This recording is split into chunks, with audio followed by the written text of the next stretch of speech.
बिस्मिल्लाहिर्रहमानिर्रहीम। हम लोग अकाउंट्स फ्रॉम इनकम्प्लीट रिकॉर्ड या सिंगल एंट्री सिस्टम का चैप्टर पढ़ रहे हैं और इसमें हम लोग क्वेश्चन सॉल्व करने जा रहे हैं। तो मैंने आपको बताया था कि इसमें दो मेथड होते हैं, एक नेटवर्थ मेथड होता है और एक कन्वर्जन मेथड होता है। नेटवर्थ मेथड पहले हम सॉल्व करेंगे, इसके हम दो क्वेश्चन सॉल्व करेंगे और वो दो क्वेश्चन मैंने आपके लिए वो सिलेक्ट किए जो इंतहाई इंपॉर्टेंट हैं, जिसके अंदर तमाम चीज़ें जो हैं वो एडजस्टमेंट्स वगैरह जो भी चीज़ें आ सकती हैं, मैक्सिमम नंबर ऑफ़ जो एडजस्टमेंट्स हैं वो आ जाएं। तो पहला क्वेश्चन हमारे पास है, यहाँ पे लिखा हुआ है, बगैर टाइम वेस्ट किए हम पहले क्वेश्चन को पढ़ेंगे, इसको सॉल्व करने की कोशिश करेंगे। जैसे कि मैं हमेशा कहता हूँ कि क्वेश्चन को केयरफुली रीड करने से आपका आधा काम ख़त्म हो जाता है। आपने सबसे पहला काम क्वेश्चन को केयरफुली रीड करना होता है और अपने जहन में उसका स्केच बनाते जाना होता है कि ये कहाँ पे आएगा, ये क्या करना है, ये किस लिए है, इसको कहाँ पे दर्ज किया जाएगा। उसके बाद फिर सॉल्व करना शुरू करेंगे। तो क्वेश्चन को रीड आउट कर लेते हैं। क्वेश्चन हमारे पास ये है कि राजा कोई शख्स है, keeps his books on single entry system, वो सिंगल एंट्री सिस्टम के तहत अपनी बुक्स को मेंटेन करता है। His financial position was as follows, उसकी फाइनेंशियल पोजीशन बता दी गई है, 1/1/2005 को ये है और 31/12/2005 को ये है। ठीक है, ये ओपनिंग की फाइनेंशियल पोजीशन है, ये क्लोजिंग की है। तो यहाँ से ही एक बात पता चल रही है कि हमें इस क्वेश्चन के अंदर straight forward opening closing capital नहीं दिया गया होगा, वरना ये फिगर्स देने का कोई फ़ायदा नहीं था या कोई मकसद नहीं था। तो अगर ये फिगर्स दिए हुए हैं तो इसका मतलब है हमें यहाँ से ये इसलिए ये हेल्प आउट करेंगे, हमें जो ओपनिंग फिगर्स हैं ये ओपनिंग कैपिटल कैलकुलेट करने के लिए और जो क्लोजिंग फिगर्स हैं ये क्लोजिंग कैपिटल फाइंड आउट करने में हमें हेल्प आउट करेंगे। उसके लिए हमने क्या सीखा था, हमने स्टेटमेंट ऑफ अफेयर्स बनाने हैं, ओपनिंग भी और क्लोजिंग भी। तो इसमें जो एसेट्स होंगे ये एसेट्स वाली साइड पे आ जाएंगे, जैसे डेटर एसेट है, cash in hand, cash at bank, stock, machinery, motor vehicle, furniture, ये सारे एसेट्स हैं, ये एसेट साइड पर आ जाएंगे। सन्ड्री क्रेडिटर ये एक लाइबिलिटी दी गई है, लाइबिलिटी साइड पे आ जाएगा। फिर एसेट्स में से लाइबिलिटी माइनस करेंगे तो कैपिटल फाइंड आउट हो जाएगा। तो यहाँ से पता चल गया कि इतने हिस्से से हमें ओपनिंग क्लोजिंग कैपिटल मिल जाएंगे। ड्यूरिंग द ईयर ही विदड्रू फॉर पर्सनल यूज़, जो पर्सनल यूज़ के लिए विड्रॉ किए जाते हैं उसे हम क्या कहते होते हैं, ड्राइंग्स। तो ये उसकी ड्राइंग्स दे दी गई हैं स्ट्रेट फॉरवर्ड, कितनी, 7,000। साल के दौरान 7,000 रुपये उसने ड्राइंग्स की हैं। ही इंट्रोड्यूस एडिशनल कैपिटल, तो मैंने बताया था कि ड्राइंग्स और एडिशनल कैपिटल स्ट्रेट फॉरवर्ड दिए जाएंगे, ये कैलकुलेट नहीं करने पड़ेंगे एडिशनल कैपिटल। और ये बता दिया गया है कि ये 1 जुलाई 2005 को दिए, इसने इंट्रोड्यूस करवाया। ये इंपॉर्टेंट है, क्यों इंपॉर्टेंट है ये एंड पे बताऊंगा। 9,000। फिर वो कह रहा है कि कुछ एडजस्टमेंट्स हैं। क्या एडजस्टमेंट्स हैं जी, डेप्रिसिएशन चार्ज करनी है, किस किस पर, मशीनरी पर, व्हीकल पर, फर्नीचर पर 10% से। तो मैंने आपको जो इंट्रोडक्शन वाली हमारा लेक्चर था उसके अंदर आपको बताया कि जितनी भी एडजस्टमेंट्स दी जाती हैं ये क्लोजिंग स्टेटमेंट ऑफ फेयर पे अप्लाई करते हैं, ओपनिंग पे अप्लाई नहीं करते, क्योंकि साल पूरा गुजरेगा, यूज़ होगा, फिर डेप्रिसिएशन कैलकुलेट होगी।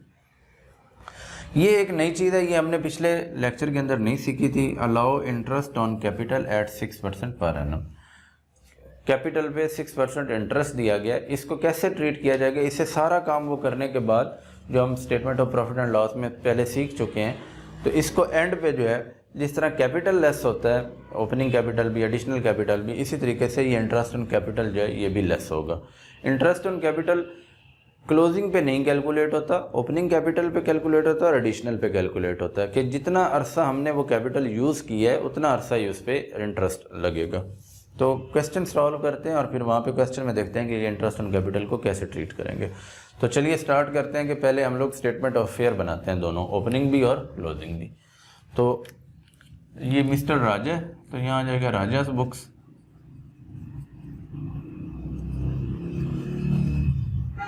और आ जाएगा स्टेटमेंट ऑफ अफेयर्स,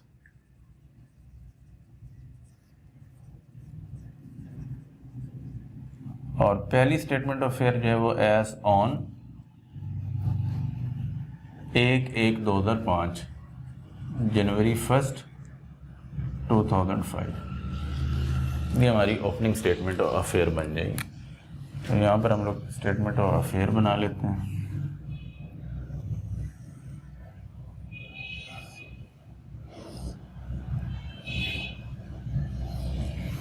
एक तरफ एसेट्स और दूसरी तरफ लाइबिलिटीज। इधर एसेट्स आ गए, इधर अमाउंट, और इधर लाइबिलिटीज आ गई। एसेट्स को इसी तरीके से इनलिस्ट कर दें जैसे यहाँ पर लिखे हुए हैं। सन्ड्री डेटर दें 4250, cash in hand 100, cash at bank है 1500, स्टॉक है 10,000, मशीनरी है 900, मोटर व्हीकल है 7,000, फर्नीचर है 8,000। ये हमने सारे एसेट्स यहाँ पे नोट डाउन कर लिए। कहाँ से ये उठा के हमने लिखे हैं? ये वाले फिगर्स लिखते हैं, ये ओपनिंग वाले। अब हम इसमें आगे आ जाते हैं, यहाँ तक दर्ज हो चुके। इधर हैं लाइबिलिटीज़, क्रेडिटर्स 11,000 के, वो लाइबिलिटी साइड पर आ जाएंगे। Sundry creditors 11,000।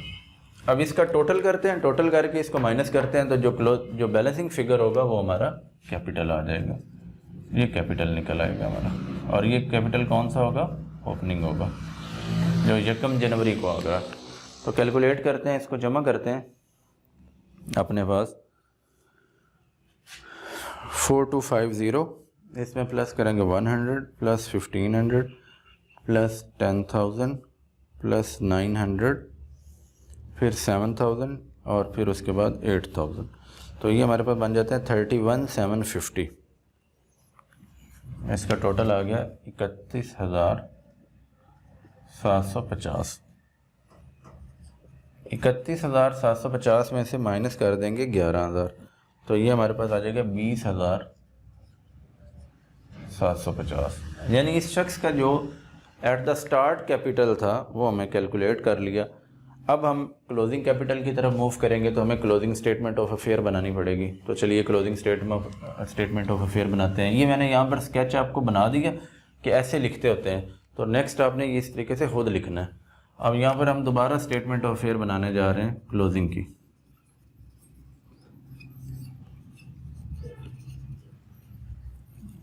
ये हमारी होगी 31/12/2005 के।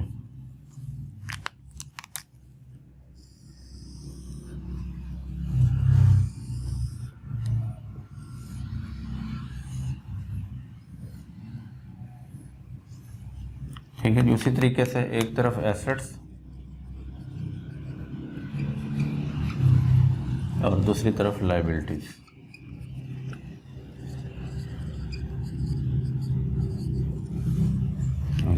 अब इसमें एसेट्स देखें, इसमें एडजस्टमेंट डेप्रिसिएशन की भी ध्यान में रखनी है। पहले नंबर पर डेटर्स हैं 7,000, कैश इन हैंड है 150, कैश एट बैंक है 1,000, स्टॉक है 9,500, मशीनरी 900, और इसमें हमने एडजस्टमेंट लगानी है डेप्रिसिएशन की। लेस करेंगे डेप्रिसिएशन, हमने पहले सीखी हुई है। 900 पे 10% कैलकुलेट की तो वो 90 आ गई, तो बाकी 810 इधर आ जाएगा। इसके बाद हमारे पास व्हीकल है 7,000 की, इस पे भी डेप्रिसिएशन अप्लाई करेंगे और 10% ही है 700, इसमें से लेस हो जाएगा 6,300 आ जाएगा। फिर उसके बाद फर्नीचर है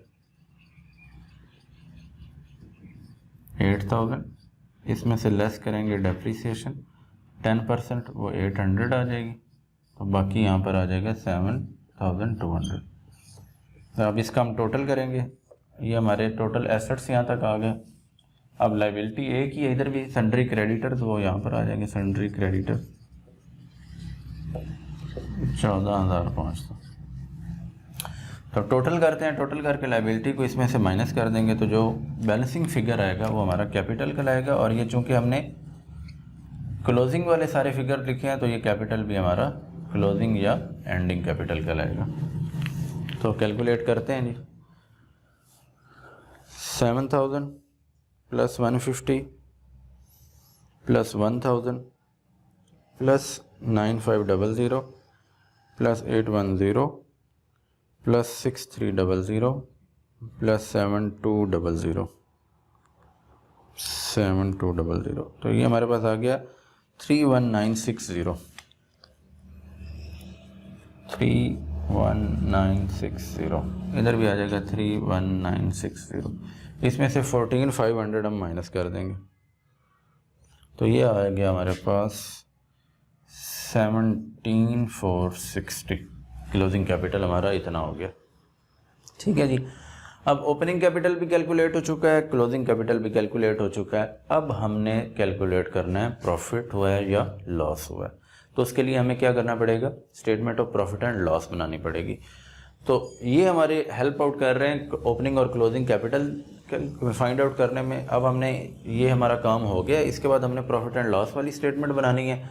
तो मैं अपने लिए यहाँ जगह कम होने की वजह से इसको साफ़ कर रहा हूँ। यहाँ पर हम लोग statement of profit and loss बनाते हैं। इस फिगर को मैं नोट डाउन कर लेता हूँ कि इसकी मुझे ज़रूरत पड़नी है कि मेरा ओपनिंग कैपिटल कितना फाइंड आउट हुआ है इस क्वेश्चन में।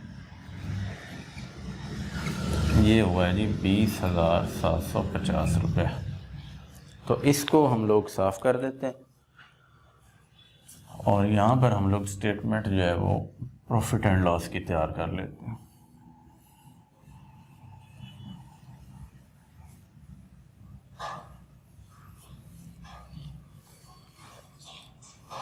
Statement of profit and loss, और इसमें हम लिखेंगे for the year ended December 31, 2005। उसमें एज ऑन लिखेंगे जिसे बैलेंस शीट में लिखते थे, इसमें फॉर द ईयर एंडेड लिखेंगे। तो हमने इसका फॉर्मेट पढ़ रखा है।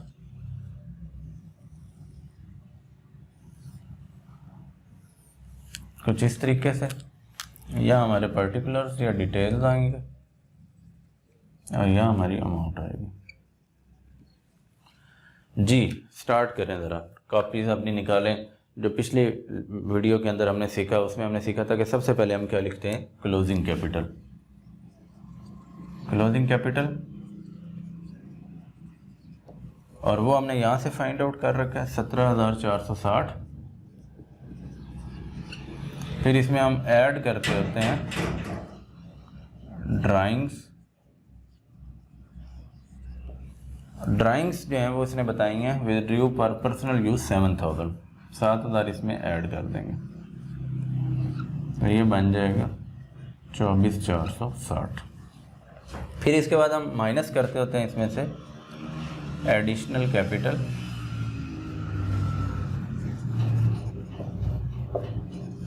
एडिशनल कैपिटल जो है वो 1 जुलाई को इसने इन्वेस्ट किया था 9,000, तो 9,000 इसमें से माइनस कर देंगे, बाकी आ जाएगा 15,460। इसका हमने नाम दिया था adjusted capital. Adjusted capital find out हो गया। ठीक है जी। अब हमने लेस कर देना है ओपनिंग कैपिटल को, यहाँ पे लेस हो जाएगा ओपनिंग कैपिटल। ओपनिंग कैपिटल जो यहाँ इसी जगह पे हमने ओपनिंग स्टेटमेंट ऑफ फेयर बनाई थी और मैंने फिगर वहाँ से ये लिख लिया था कि ये हमारा ओपनिंग कैपिटल है। फाइंड आउट हुआ था 20,750 रुपये। ये यहाँ से हम माइनस करने जा रहे हैं। तो 15,460 में से 15,460 में से माइनस हम कर देंगे 20,750। तो डेफिनेटली आंसर जो है वो आएगा माइनस में। तो ये आंसर आ रहा है 5,290, लेकिन माइनस में आ रहा है। तो ये जो माइनस में वैल्यू आएगी 5,290, जो माइनस में होगी ये किसको जाहिर करेगी, लॉस को जाहिर करेगी। ठीक है। अच्छा, अब अगर तो क्वेश्चन के अंदर ये इंटरेस्ट ऑन कैपिटल ना दिया गया होता तो हमारा क्वेश्चन यहाँ ख़त्म हो जाता और हम कहते हैं कि साल के एंड पे इसको इतना लॉस हुआ है। लेकिन यहाँ पर क्वेश्चन के अंदर इंटरेस्ट ऑन कैपिटल है, तो इसको हमने एट द एंड जाके इंटरेस्ट ऑन कैपिटल को भी माइनस करना है। और ये किस किस पर कैलकुलेट होता है, ये मैंने आपको पहले बताया कि इंटरेस्ट ऑन कैपिटल जो है ये ओपनिंग कैपिटल पे कैलकुलेट होता है और एडिशनल कैपिटल पे कैलकुलेट होता है, क्लोजिंग पे नहीं कैलकुलेट होता। ठीक है। ओपनिंग पे पूरे साल के लिए, पूरे पीरियड के लिए, और एडिशनल में जहाँ इन्वेस्ट हुआ है उससे आगे हम कैलकुलेट करेंगे कि कितने पीरियड ये यूज़ हुआ है। तो अब ये लॉस जो आ गया ना, ये है before interest on capital. Loss before interest on capital. अब हमने लेस करना है interest on capital.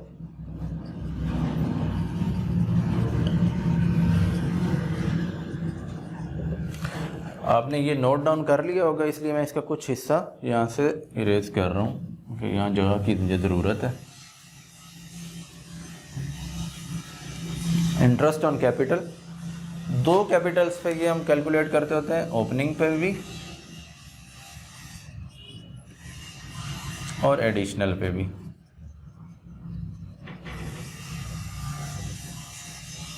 Opening capital जो है वो कितना आया हुआ है, 20,750। इस पे हम लोग रेट अप्लाई करेंगे 6% फॉर द होल ईयर। और एडिशनल कैपिटल कितना इंट्रोड्यूस हुआ है, 9,000। इस पे 6% कैलकुलेट करेंगे, लेकिन 1 जुलाई से 31 दिसंबर तक। तो गिने ज़रा, जुलाई का मंथ, अगस्त, सितंबर, अक्टूबर, नवंबर, दिसंबर, तो ये 6 मंथ बनते हैं। तो ये 6 मंथ्स के लिए इस पे इंटरेस्ट कैलकुलेट होगा। तो ये कैलकुलेट करते हैं, इंटरेस्ट कैपिटल कितना बनता है, 20,750।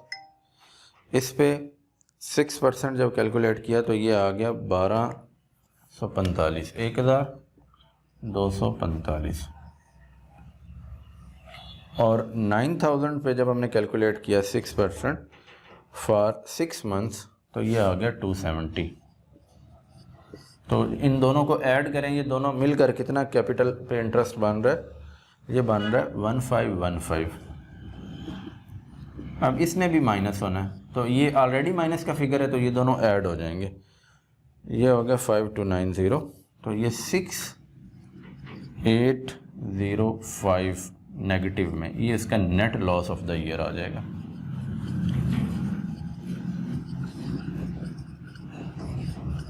अगर ये पॉजिटिव में वैल्यू होती तो ये हमारा नेट प्रॉफिट होता।